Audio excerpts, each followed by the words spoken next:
ஆண்டவராகிய இயேசு கிறிஸ்துவின் நாமத்திற்கு மகிமை உண்டாவதாக. இந்த நல்ல நாளிலே உங்கள் யாவரையும் நான் வாழ்த்துகிறேன்.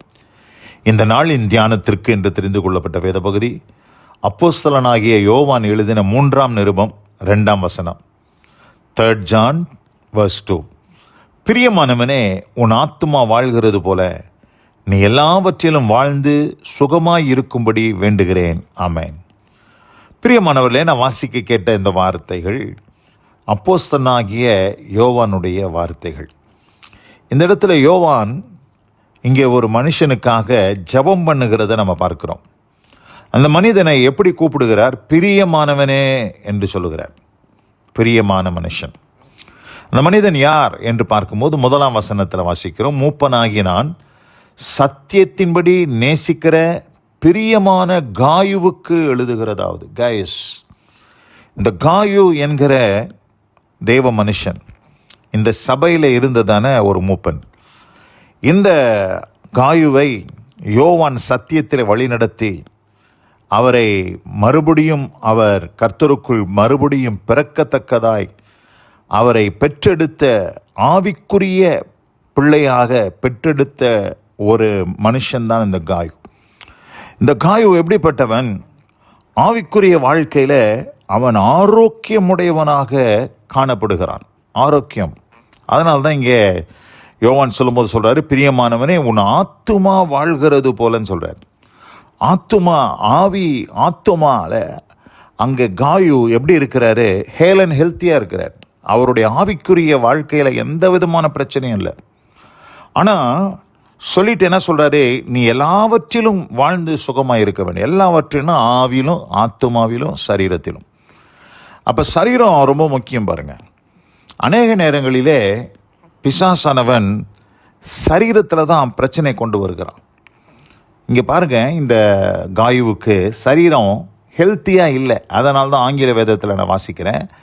Beloved, I pray that you may prosper in all things and be in health just as your soul prospers. Be in healthன்னு சொல்கிறார். நீ நல்ல சுகமாக இருக்கணும்ப்பா. நீ பலவீனப்பட்டிருக்கிற, நீ சுகவீனப்பட்டிருக்கிற, உனக்கு சில சரீரத்தில் வியாதிகள் உன்னை அலக்கழித்து கொண்டிருக்கிறது. ஆதலால் நான் உனக்காக வேண்டுதல் செய்கிறேன் என்று சொல்லி இங்கே யோவான் இங்கே காயுவுக்காக வேண்டுதல் செய்கிறதை நாம் பார்க்கிறோம். அநேக நேரங்களிலே சாத்தான் பாருங்க, நம்ம என்னதான் ஆவிக்குரிய வாழ்க்கையில் பலனாக இருந்தாலும், தேவனோடு நெருங்கி ஜீவித்தாலும், பிசாசானவன் நம்முடைய ஆவிக்குரிய வாழ்க்கையை டிஸ்டர்ப் பண்ணுவதற்கு, நம்முடைய ஆவிக்குரிய தரத்தை குறைப்பதற்கு அவனுடைய ஒரு தந்திரம் என்னன்னு கேட்டிங்கன்னா, சரீரத்தை தொடுகிற ஒரு தந்திரம். சரீரத்தை தொட்டால் இவன் ஆவிக்குரிய வாழ்க்கையில் டிஸ்டர்ப் ஆகிடுவான் அப்படின்றத சாத்தான் அறிந்திருக்கிறபடினாலே அநேக நேரங்களிலே சரீரப்பிரகாரமான பலவீனங்களை பிசாசு கொண்டு வந்து அநேக கர்த்தருடைய பிள்ளைகளை அவன் மோசம் போக்குகிறதை நாம் பார்க்கிறோம். இந்த இடத்துல காயு என்கிற இந்த தேவ மனுஷன் என்னதான் சரீரத்தில் அவர் பலவீனப்பட்டு இருந்தாலும் அவர் எப்படிப்பட்டவராக இருந்தார்? ஆவியிலும் ஆத்துமாவிலும் வாழ்ந்து சுகித்திருந்தார். அப்போ கர்த்தருடைய பிள்ளைகளுக்கு பலவீனம் வருகிறது சகஜமான ஒரு காரியம்தான். பிலிப்பியரில் நம்ம வாசிக்கும் போது பவுல் யாரை குறித்து சொல்லுகிறார் என்று பார்க்கும்போது எப்பாப்ராதீத்துவை குறித்து இங்கே சொல்லுகிறார். பிலிப்பியர் 2ஆம் அதிகாரம் 25ஆம் வசனத்திலிருந்து வாசிக்கிறேன். மேலும் என் சகோதரனும் உடன் வேலையாளும் உடன் சேவகனும் உங்கள் ஸ்தானாதிபதியும் என் குறைச்சலுக்கு உதவி செய்தவனுமான எப்பாப்ராதீத்துவை உங்களிடத்தில் அனுப்ப வேண்டும் என்று எண்ணினேன். அவன் உங்கள் எல்லார் மேலும் வாஞ்சை உள்ளவனும் தான் வியாதிப்பட்டதை நீங்கள் கேள்விப்பட்டதினாலே மிகவும் வியாகுலப்படுகிறவனுமாய் இருக்கிறான். அவன் வியாதிப்பட்டு மரணத்திற்கு சமீபமாய் இருந்தது மெய்தான், ஆகிலும் தேவன் அவனுக்கு இறங்கினார். அப்போ சரீரத்தில் மரணத்திற்கு ஏதுவான, மரணத்திற்கு சமீபமாய் அங்கே எப்பாப்ராதீத்து வியாதிப்பட்டு கிடக்கிறத நம்ம பார்க்கிறோம். அப்போ கர்த்தருடைய பிள்ளைகளுக்கு சரீரத்தில் பலவீனங்கள் வரும், பிசாசு கொண்டு வருவான். ஆனால் இந்த இடத்துல பார்க்கிறோம், எப்பாப்ராதீத்துக்கு தேவன் இறங்கினார் என்று பார்க்கிறோம். அவன் வியாதிப்பட்டு மரணத்திற்கு சமீபமாய் இருந்தது மெய்தான், ஆகிலும் தேவன் அவனுக்கு இறங்கினார் என்று நாம் பார்க்கிறோம். அப்போ கர்த்தர் இன்றைக்கு நம்மை அப்படியே விட்டு விடுகிறவர் அல்ல.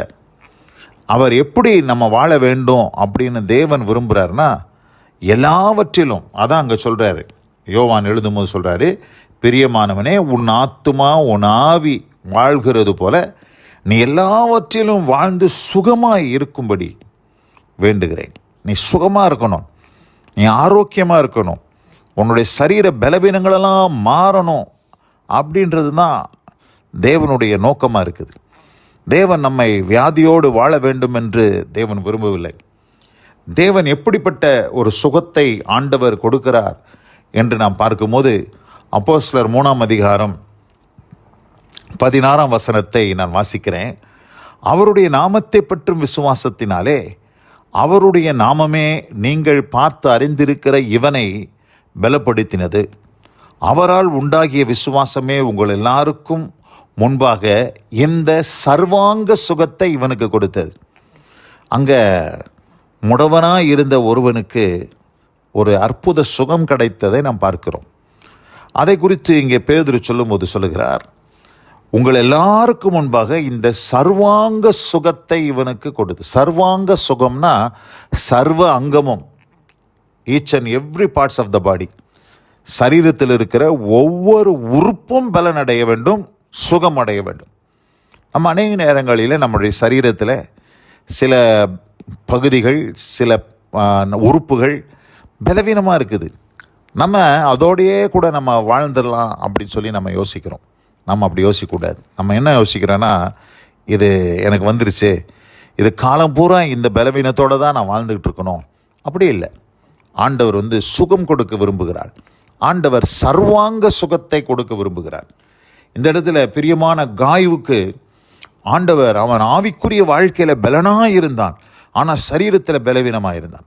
ஆனால் இங்கே யோவான் என்ன வேண்டுதல் செய்கிறார், உன் ஆத்துமா வாழ்வது போல நீ எல்லாவற்றிலும் வாழ்ந்து சுகமாக இருக்க வேண்டும். யூ மஸ்ட் பி ஹெல்த்தி, நீ நல்ல ஆரோக்கியம் அடைய வேண்டும் என்று நான் வேண்டுகிறேன் என்று சொல்லி அது தேவ சித்தமாய் இருந்ததினாலே தேவனை நோக்கி வேண்டுதல் செய்கிறார்.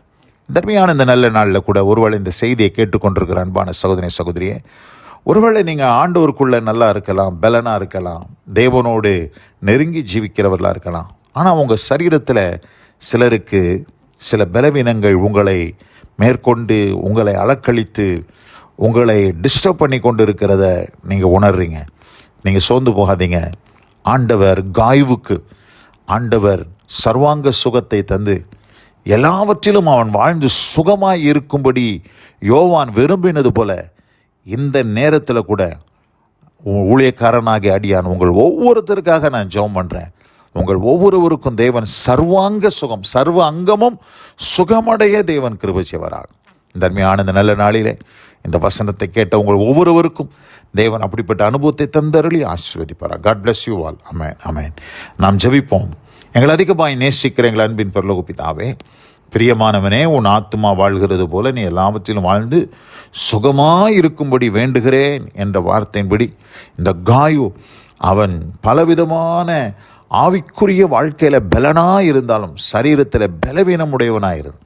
அவனுக்கு நல்ல பூர்ண சுகம் உண்டாகும்படி யோவான் வேண்டிக் கொண்டது போல இந்த நாளிலே வசனம் கேட்ட பிள்ளைகள் ஒவ்வொருத்தருடைய வாழ்க்கையிலும் சரீரத்தில் நல்ல சுகம், ஆரோக்கியம், சர்வாங்க சுகம், சர்வ அங்கமும் சுகமடைய நாங்கள் ஜெபிக்கிறோம்.